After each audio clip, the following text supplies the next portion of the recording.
Hello, it's Lexi at Cozy Tea Cafe over on Bookstagram, and today I'm going to be summarizing House of Sky and Breath by Sarah J Maas, which is book 2 in the Crescent City series.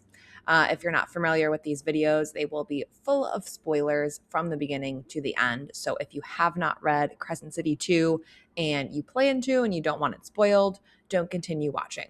So in this book, we get started with a new character, Sophie, who is a half-human secret Thunderbird, and she is currently escaping the Asteres Kavala death camp with her brother Emil, and she has stolen intel that could bring down the Asteri, and she's assisted by Agent Silverbow, who is her lover and fellow Ophian rebel. Sophie is captured by Lydia Servos, aka the Hind, and her other crew members, and she's tortured and interrogated about Emil's location, but she doesn't reveal anything. Sophie learns Emil escaped and feels ready to die, knowing she gave him a chance at freedom. Before she's executed, Sophie unleashes her Thunderbird powers against the Hind and sends one final message to the Ophian rebels, saying, "Tell him it's done, tell him I'm waiting for him." They chain Sophie up and drop her into the ocean, and she dies knowing Emil is safe, but the Asteri, Ophian, and others are now searching for him, thinking he's also a Thunderbird that knows the secrets Sophie died protecting. Now back with Bryce and Hunt, they are trying to figure out what a normal relationship looks like after saving Crescent City and have vowed to refrain from making their relationship physical until after the winter solstice, which is in 4 months. Meanwhile, Bryce is adjusting to the world, knowing she's the starborn heir and daughter of the Autumn King, and she's determined to avoid the politics that come with her new titles. Hunt is adjusting to his freedom after centuries of being branded a slave, and he struggles with his trauma and worries about dragging Bryce into another rebellion. Bryce has a new job at the Fey Archives now that the gallery is gone, and Jessica has moved the secret library to a new location. Fury and Bryce are back to their old friendship, and the star on Bryce's chest periodically glows with first light, and she doesn't have any control over it. Bryce and Hunt meet with Rune, Flynn, Declan, and Declan's boyfriend Mark to discuss the mysterious disappearance of a human boy named Emil, who is rumored to be a Thunderbird, and they believe his powers could aid the rebellion. All of a sudden, Prince Cormac of the Avalon Fae crashes their party through a portal of shadows and says Bryce is his fiancé. Cormac is Rune's cousin through his mom's side, and the Autumn King arranged the marriage with Cormac's father. Later, Cormac reveals he's secretly working for Ophian, and he's looking for Emil so the Asteri doesn't get to him first, and Bryce and Hunt reluctantly agree to work with him. Therian is trapped in an engagement to the River Queen's daughter, and his sister, Lassia, was recently murdered, which now makes him captain. The queen orders him to find Emil for her own unknown reasons, and he finds unlocked chains on the ocean floor, which makes him think Sophie may have escaped. Bryce and Hunt get back to their apartment and find Ethan Holstrom bleeding on the floor, and he tells them that Sabine attacked him and threw him out of the pack after he undermined her and stuck up for Bryce in a news article. Ethan stays the night and tells Bryce that Connor thought she was his mate, and she says she loved him and tells him that Connor and the rest of the Devils helped her make the drop. The Autumn King refuses to budge on the arranged marriage between Cormac and Bryce and Rune and Hypaxia, but we also learn that Hypaxia's half-sister is the Hind. There's some tension between Hunt and Ethan because of how Ethan's treated Bryce the last 2 years, but Ethan says he was her best friend and knows her better than Hunt. Meanwhile, Ethan is struggling to find his place without a pack and joins in on the investigation. Cormac tells Bryce that the Oracle of Avalon said he was destined to unite with a princess who possessed a star in her heart and believes their marriage will bring prosperity to their people. Micah and Sandriel's archangel positions were filled by Celestina and Ephraim, respectively, and Hunt thinks it's too good to be true since they both seem fair and kind. Hunt and Isaiah meet with Celestina, and she explains that half of Sandriel's Triari will come to serve under her since she didn't have anyone. Pollux and Baxian, aka the Hammer and the Hellhound, are the two who are going to be joining them, and when they arrive, Hunt attacks Pollux since they have bad blood from his days enslaved to Sandriel. Therian finds emails between Danica and Sophie titled Dusk's Truth and Project Thur, and then he discovers that Pippa, the leader of Ophion, may have brought a meal to Crescent City. Bryce, Hunt, Therian, Ethan, Rune, Declan, and Flynn all meet up to debrief on their different leads in the investigation, including the fact that Danica was most likely a rebel sympathizer and has yet another massive secret. Rune offers Ethan a room at his house with Declan and Flynn and tells him that he can call it a royal assignment so Sabine doesn't intervene. Bryce questions Fury about Danica's rebel ties, but she denies knowing anything. However, she reveals that Danica was a bloodhound and could scent bloodlines and may have uncovered a dangerous secret. Baxian reveals to Hunt that he didn't have a choice in serving Sandriel for all those years, and we learned that the Hind, the Harpy, and Mordock, who is the head of the Dreadwolves, are all staying behind in Pangera to serve Ephraim. Meanwhile, Therian and Ethan look into a history paper that Danica wrote in college that could have gotten her in trouble. Bryce and Rune arrive at her apartment and find Adis in cat form. He reveals that Bryce inherited Queen Thea's starborn gifts, while Rune's power descended from Peleus, which is why it's weaker. He claims that the Asteri rewrote history to paint Hel as the enemy when Peleus killed Thea, forcibly wed her daughter Helena, and stole the Star Sword. He promises Bryce that Hel's armies will answer her call when the time comes.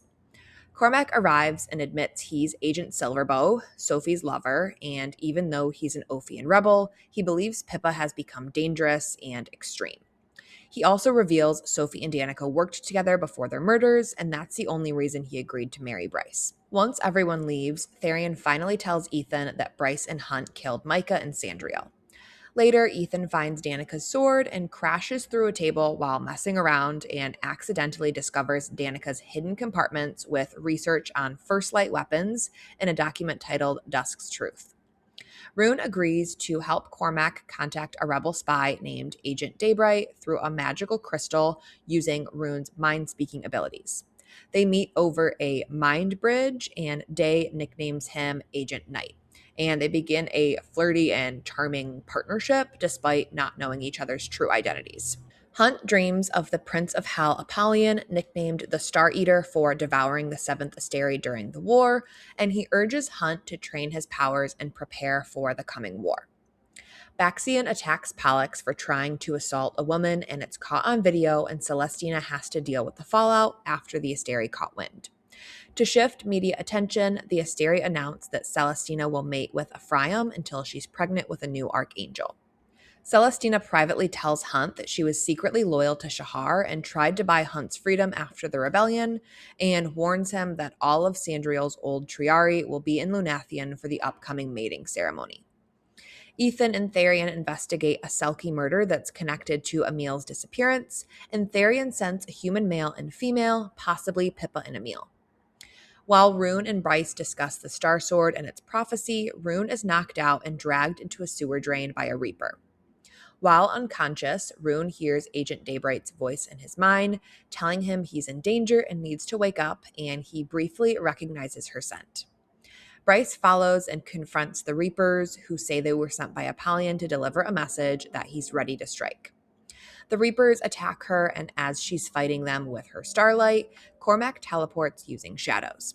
He grabs Rune and throws Bryce the Star Sword, and it lights up when she touches it. When she stabs the Reaper, it screams and dies, which should be impossible. Bryce questions Cormac about his teleportation, and he says it's an old Starborn gift, and he agrees to teach her. Meanwhile, Rune asks the Autumn King about the Star Sword and learns it's an ancient blade that was forged from a fallen star and brought from another world, which is why it might be able to kill a Reaper. The four rivers of Valbara all have rival sister queens, and Therian suspects that the Istros River Queen wants to use Emil as a weapon to make the other queens kneel to her. Bryce gets a bone quarter token from Jessica, and she cryptically tells Bryce that Danica spent a lot of time observing the gallery, which prompts Bryce to ask Declan to comb through security footage of Danica at the gallery over the years. Hunt, Bryce, Fury, and Juniper look for clues at the meat market, and Juniper is visibly shaken since her brother was a fighter here and was killed 10 years ago. Later, Bryce and Hunt finally admit they love each other, and Hunt suggests they claim each other as mates, which Bryce obviously agrees to. Rune and Day continue communicating through the Mind Bridge, and Day reveals that their planned hit on the spine train route is moving forward in 3 days and warns him to destroy it all, and Hunt is worried it's a trap. Before Bryce and Hunt use Jessica's token to enter the Bone Quarter to search for Emil, Baxian sees them and questions them. They cross and meet the Underking, who denies sending the Reapers and says they could have come from any realm. He explains that souls stay in the Bone Quarter until they're forgotten, then their souls pass through the Dead Gate and become second light for him to eat. Hunt realizes the Underking doesn't plan on them leaving alive, and the Underking summons ancient demon hounds from the First Wars to drive them into the Dead Gate. Bryce is cornered by the hounds and remembers an old CCB carving and gets an idea to use the Star Sword to channel Hunt's lightning through her, and it works and kills one of the hounds, proving their powers are stronger when used together. They escape to the river and see Therian waiting for them on a wave skimmer after he saw Hunt's lightning. Ephraim, the Hind, and the Dreadwolves arrive in Crescent City, which brings even more attention. While Rune, Cormac, and Ethan are passing along Day's intel, they have to cloak themselves in shadows to avoid Mordok, who is, again, the leader of the Dreadwolves, and Danica's bloodhound father. Cormac teleports them all to a bar before Mordok sends them. The Hind and the Harpy show up at the bar, and the Hind accuses Ethan of pining after Bryce, then tells Rune to send Cormac her love. Sabine shows up at Bryce's apartment and attacks her, but Ethan distracts her by revealing Mordok is in the city, and Bryce finally learns he's Danica's father. Bryce confronts Sabine about Danica's rebel ties and threatens to use her new princess status to support Ethan's claim as prime. Hunt shows up after Bryce texted him, and Baxian surprisingly comes in behind him to back them up after following Hunt there. Sabine is clearly unsettled by Baxian and warns them to stay away from Mordok before leaving.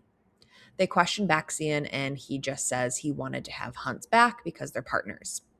Ethan tells Bryce he's moving in with Rune, and when Bryce jokes about her love life, Ethan's reaction makes it clear he's carrying old feelings for her. Rune falls asleep, and his mind unconsciously reaches for Daybright, and they have a heart-to-heart where she admits that she works for cruel people, has no real friends, and feels like she's lost herself. Meanwhile, we finally learn that Ethan has been in love with Bryce since before Connor even met her, and he's the one who urged Connor to either ask her out or quit pining for her. Ethan went into a spiral when Connor died, as Bryce was hooking up with another guy, and took his anger and grief out on her, but reconnecting with her has helped him to heal. After learning about what happens to the souls in the Bone Quarter, Ethan is worried about Connor's soul and asks for Therian's help, and he offers to take him to the Mystics. Bryce attends ballet class with Juniper, and June learns that another dancer was promoted over her, likely because she offended some wealthy donors. Bryce tries to help and calls the CCB behind Juniper's back and uses her princess status to complain. Celestina questions Hunt about abandoning her welcome party when Bryce texted him and reminds him that his loyalty to the 33rd has to come first. She says his absence made her look bad in front of her new mate, and she is disappointed because he promised to have her back, especially because she was so nervous. As punishment, he'll have to stay in the barracks for 2 weeks. Bryce, Ethan, and Therian visit the Mystics, who are eerie seers that float in tubs of salt water to see what's happening in the present anywhere in the universe. Connor asks where his brother's soul is, and the astronomer uses blood salt to lower the Mystics' platforms down that correspond to the 7 levels of hell, but when they search for Connor, a voice confirms he isn't there. They're relieved, but also confused, and they learn the Mystics were drawn to Thanatos, Prince of the Ravine, who demands to see them, and the Mystics' eyes all shoot open. Thanatos speaks directly to Bryce and confirms Connor is safe in the Bone Quarter under someone's protection, and reveals the hound she killed was one of his spies. He doesn't know anything about Emil and says he's a mortal concern, then threatens to eat their souls, and the room turns black. Ethan rescues the thrashing Mystics when the astronomer refuses to help, and then the 3 of them escape and run right into Mordok outside. Bryce evades Mordok's questions and later reassures Therian that they'll keep working together. Meanwhile, Hunt is venting to Isaiah, and Baxian joins them, and Hunt is annoyed by all the questions Baxian asks about his personal life, then realizes he might just be lonely and offers to teach him how to play video games, and they form a tentative sort of friendship. Cormac continues teaching Bryce to teleport, and Declan's surveillance program finally flags something from the gallery where Danica takes a picture of a book titled Wolves Through Time, Lineage of the Shifters, which gives them another lead. Bryce gets the book from Jessica, then goes to talk to the Prime and learns that the wolves used to be free but are now controlled by the Asteri, and Danica wanted to change that. Back at Runes, Cormac shows up bloody after Mordok and the Dreadwolves nearly caught him, and he confirms that the hit on the spine was successful, and they stole the Asteri mech suits and hid them on Idra Island. But Bryce is worried about what Pippa will do with these suits. Bryce convinces Celestina to release Hunt from the barracks by lying about taking him home to meet her parents. Celestina just lets him move back permanently because his miserable attitude has been bringing everyone down, and she accepts Bryce's offer of girl talk if she ever wants it. Juniper is furious that Bryce used her princess status to get her promoted because she wanted to earn the place on her own, and she tells Bryce not to talk to her. The Prime calls Ethan and offers to make him alpha of his own pack, and he goes back to the Mystics for clarity. Ethan sees one of the Mystics isn't in her tank and realizes she's a wolf and also an alpha. She refuses to go with him, and he encourages her to find him if she ever wants freedom, then rescues some trapped fire sprites on his way out. Rune and Day continue their nightly conversations, but she abruptly leaves, and Rune realizes she's with a male she clearly doesn't care for, and he stays until she returns to comfort her and make sure that she's okay. Cormac, Rune, Hunt, and Bryce travel to Idra to stop Pippa from taking the stolen Asteri mech suits, but they realize she's already taken them and has command of the Valbaran front and wants to use the suits to win the war, regardless of the cost. Pippa reveals Emil is hidden somewhere no one would dare to go, then executes her Vanir crew to protect the operation. They're horrified by her extremism, so Hunt destroys the mech suits and trucks with his lightning, and the rebels in turn attack them. Cormac is struck by a Gorsian bullet, so he can't teleport them, and Bryce uses her starlight to distract them while they flee on a boat. Hunt notices Baxian's hound form pointing and warning them from shore, and they assume that the hind must be close. The hind, the harpy, and the hammer are guarding the coast so they can't dock, and they don't want to give away their identity. Just before a missile destroys their boat, Therian tells everyone to jump into the water, and they see 3 Omega boats headed for them. The hind approaches them alone on a wave skimmer and says they can die or come with her. Bryce and Hunt prepare for a fight, but a large ship surfaces underneath them and pulls them aboard. The crew reveals they're members of the Ocean Queen's court, and Commander Sendes was guided by Bryce's light. They learn they're on the Depth Charger, which is one of the Ocean Queen's city ships. Commander Sendes can hide the city ship from the Omega boats because it's powered by the Queen's magic, not First Light, and she offers them a safe place to stay for the night. Hunt's power is still surging from the attack, and Bryce brings him into the biodome to calm down. Bryce and Hunt finally sleep together, which triggers Bryce to accidentally teleport them into the airlock, which confirms Cormac's theory that Bryce's starborn magic can be amplified by Hunt's power, and Hunt remembers Apollyon telling him to combine their power in a dream. Commander Sendes reveals they recovered Sophie's body after she drowned and takes them to see her body. Cormac is devastated, and Therian notices letters and numbers carved onto Sophie's arm in a code and thinks she left them as a final message. In private, Sendes offers Therian a place in the Ocean Queen's court and reveals that she opposes the Asteri. That night, Rune meets with Day on the mine bridge, and she tells him a story about a prince and a witch that shapeshifted into a deer to get away. He's able to cross the bridge over to her side and again recognizes her scent, and they fall asleep together. When they wake up, he catches a glimpse of her long hair, and she abruptly leaves. Everyone returns to Lanathian to debrief, and they realize the hind hasn't reported them, which makes them suspicious. Baxian arrives and reveals he's a rebel sympathizer and says he wants to help, but no one trusts him yet, so they stick to their cover story about sabotaging Ophion. Then Baxian tells them to find him when they want real answers. Later, Hunt confronts Bryce about Emil after realizing she knew something. Bryce admits to secretly working with the Viper Queen to hide Emil in the meat market after she figured out that Sophie was the real Thunderbird and Emil's powers were just a lie to get him to safety. Bryce sabotaged the investigation to protect him, and the two of them finally meet Emil, and he mentions that Sophie mentioned Danica before her death and told him to go to the meat market. Emil explains that Danica found Sophie using her bloodhound abilities and asked her to do something for her because Sophie could move around unnoticed. Bryce asks Fury to bring Emil to her parents' house to be adopted by them and sets him up with a new identity. Hunt and Bryce argue about her keeping Emil a secret, and Bryce goes to Rune's house and discovers the 3 fire sprites and dragon named Ariadne that Rune stole. She and Rune both want to honor Lahaba, so they start looking for ways to free them from their slave marks. Bryce asks Jessica to help her make a deal with the astronomer since he owes Jessica a favor, and Jessica later sends her a document that states dragon fire is one of the only substances that can harm a prince of hell. At work, Hunt realizes the Hind still hasn't reported them, so he confronts her and she refuses to explain her motives, but tells him to go see what the Harpy left at the Heart Gate, and he goes and finds 2 dead Ophian rebels on display as a warning. Therian tells the River Queen about Sophie's death and the Ocean Queen's boats, and she orders him to continue searching for Emil. Hunt tells Therian that Emil has no powers and tells him to call off the search, but Therian doesn't tell the River Queen just yet, so he can use this as an excuse to move around freely.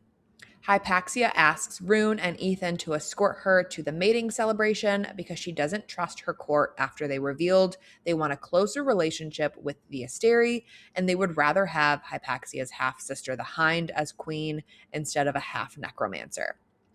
Rune suggests bringing Ariadne as an official escort since she's still a slave and is at risk. Then Ethan asks Hypaxia if she can help contact Connor in the afterlife to warn him about the second light. Later, Rune meets Agent Daybreak again, and she warns him that Pippa will retaliate for the destroyed mech suits and supplies, but their conversation awkwardly ends after she accidentally insults him. The Autumn King confronts Bryce about claiming Hunt as her mate while she's betrothed to Cormac, and he claims that he arranged the marriage so she could live in Avalon and be protected from the Asteri. The king then tells her that he officially changed her name to Bryce Dannon after he caught wind that she was using her royal status to help her friends. He then sees the code from Sophie's arm on a piece of paper and appears to recognize it, but ominously says he's been searching for the truth as well. Bryce is devastated about the name change, and she reaches out to Hypaxia to talk about their mutual frustrations with their titles, and Hypaxia reveals that witches used to be much more powerful before the Asteri arrived. As Ethan is escorting them, he's attacked by a Night Stalker demon that rips out his throat. Bryce tells Hypaxia to charge her up with powers in order to teleport. Then the two of them manage to kill 2 demons. Then Hypaxia heals Ethan. Isaiah, Hunt, and Rune arrive and wonder if the demons were sent from the Prince of the Pit or if it was Hypaxia's coven. Then they realize Ariadne fled in the chaos. Back at Bryce's apartment, she finally breaks down over her official princess title and is scared she'll never have a normal life. Rune meets with Day again, and they agree to meet in person at the masked Archangel Ball on the autumnal equinox, even though it's risky. Everyone prepares for the Archangel Ball. Bryce attends with Cormac as her escort and Hunt as her guest, Rune with Hypaxia, and Therian with the River Queen's daughter. During the event, Bryce publicly announces that Hunt is her mate and prince, which forces the Autumn King to accept their match in front of everyone. The Asteri show up on a screen and formally acknowledge Bryce and Hunt's mating, which removes her father's control over her under Fey law. While Hypaxia goes to meet her sister, the Hind, Rune slips away to meet Day, but finds the Harpy at their meeting place. The Harpy doesn't respond when Rune calls out Day, then he sees that the Hind followed him out. Hunt and Bryce sneak away and find Hypaxia and Celestina hooking up in a closet, and they promise not to say anything about their relationship. Rune meets with Day through the Mind Bridge, and she knows he's Prince Rune and seems to be jealous of his engagement to Hypaxia, then admits she wanted to meet him. Rune kisses her, then she's abruptly pulled away. Ethan and Hypaxia try to contact Connor's soul, but the Underking appears instead and confirms Connor is safe for now, but traps them inside the temple. That night, Apollyon visits Bryce in her dreams and reveals that Thea once allied with Hel against Peleus and the Asteri, and he urges Bryce to open the gates and allow Hel's armies into Midgard to finish what they started, but she refuses. Bryce continues practicing how to teleport with Hunt's help, and Declan believes that since Bryce's power came from the gate, she can absorb and give power like a gate would. Ethan and Hypaxia meet up with everyone and tell them that the Underking threatened to turn the Pack of Devils into Second Light if they didn't all go to Urd's temple. Therion visits the meat market to pretend that he's still searching for a meal and finds out that Ariadne willingly offered to fight in the meat market in exchange for the Viper Queen's protection. Bryce and the others meet the Underking at Urd's temple, and he says the Reapers that attacked them came from the Eternal City across the sea. Then they realized he alerted Pippa and the Lightfall Squadron of their location, and Rune seals the group inside the temple with the Underking. Bryce teleports Hypaxia and Rune out, then uses the gates to broadcast a message that Ophion is attacking Urd's temple. Mordok, Pollux, and Lydia attack the rebels at the temple, and Bryce teleports back to hunt inside. Baxian shows up and guides them out through a hidden tunnel and reveals a tattoo on his chest that says, "Through love, all is possible," in Danica's handwriting, and says that Danica was his mate for 2 years before her death.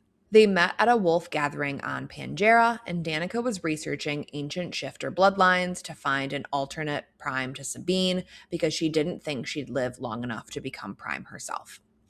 Baxian says Danica met Sophie while investigating the Thunderbird lineage and says the numbers carved into Sophie's arm correspond to a numbering time in the Asteri archives.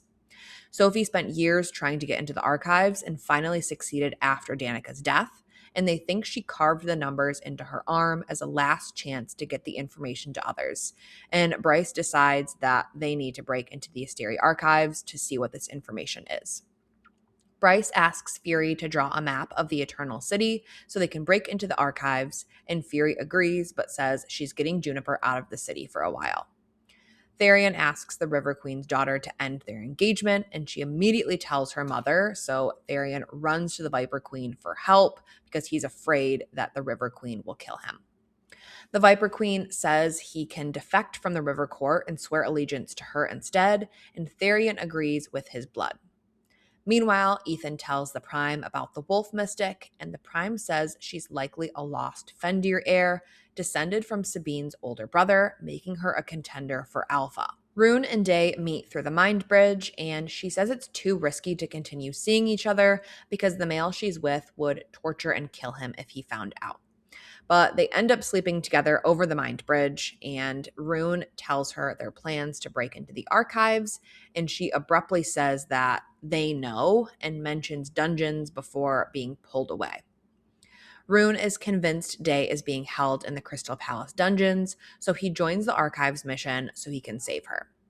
They recruit Cormac and Therion to act as a distraction, and they plan to strike a Pangeran research lab shortly before Ophion's planned attack so that both the rebels and Dreadwolves are called away from the Eternal City. The night before they leave, Rune finds Cormac at a bar, and they have a heart-to-heart and agree to start fresh once everything is over. Meanwhile, Hunt packs up the rest of his stuff from the barracks, and Celestina sees him on his way out and asks if he'll be coming back. Cormac and Therion arrive at the lab and blow up a car while Bryce, Hunt, and Rune enter the Crystal Palace. Before they split up, Rune asks Bryce to help him overthrow the Autumn King so she can be queen, and she's unsure. Bryce teleports Hunt into the archives and sees that the Asteri are connected to crystal veins that feed them first light to survive, and she thinks she could kill them if she cuts off their supply. Rune heads to the dungeons to find Day and comes face to face with Mordok and has to use his shadows to get away. Bryce finds a room called Dusk and sees that the Asteri have conquered other planets before Midgard, and they tried to take over Hell but were defeated. The Asteri brought Midgard's citizens in from other worlds, and they've been harvesting first light from their drops to feed off of. The Shifters and Fae are both from the same species, but the Asteri pitted them against each other so they wouldn't rise up against them, and Danica had learned the truth about everything, so the Asteri manipulated Micah into having her killed. Bryce teleports out and ends up in handcuffs with Hunt after the Harpy catches them. Back at the lab, Therian and Cormac continue fighting, and Therian realizes Cormac never intended of coming out of this alive. Then he tells Therian to run. The Asteri show up, and Cormac bursts into flames while he takes Pippa down, and Therian flees as the lab explodes and Cormac dies inside. Rune, Hunt, and Bryce all end up in the dungeons, and as the Harpy starts to torture Rune, the Hind comes in and kills her, then reveals that she's Agent Daybright and frees them all. When Bryce confronts her about killing Sophie, the Hind says she tried to save her by signaling the Ocean Queen's ship to retrieve her, but they didn't get there in time. Pollux shows up and the Hind fakes a fight to protect her cover. The Hind and Pollux bring the three of them up to the Asteri, but the Hind leaves Bryce's chains unlocked. The Asteri reveal they sent the Reapers and even impersonated Adis at times to nudge them in the right direction. Rigelus tells Bryce to use her Starborn power to locate the Fae's original world so he can get revenge against them, and Bryce agrees only if Hunt and Rune are spared. Rune speaks into her mind and tells her to live so she can become queen, and tells her to go to Hell and ask for help. Bryce breaks free, blasts Rigelus with first light, and runs for the gate. Baxian shows up and fights with them as Hunt charges Bryce up with lightning so she can jump through the gate. Hunt, Rune, and Baxian are all captured, and Rigelus rebrands Hunt with the halo. Instead of arriving in Hell, Bryce lands in a different world and is brought inside by a winged male who has a twin dagger to her star sword. She can't understand these people, and when she speaks in the old Fae language, one of the males says his name is Rhysand, which we know is from ACOTAR. Back in Midgard, Ethan is watching over the Wolf Mystic, and Flynn calls to fill him in on what happened. He doesn't want to leave the Wolf Mystic behind, so he breaks into the building and gets her out. So that is where book 2 ends and where the ACOTAR Crescent City crossover first starts. I will have book 3 summarized and posted before ACOTAR book 6 comes out in October. And as always, if there are any other videos you would like me to summarize, please just leave a comment.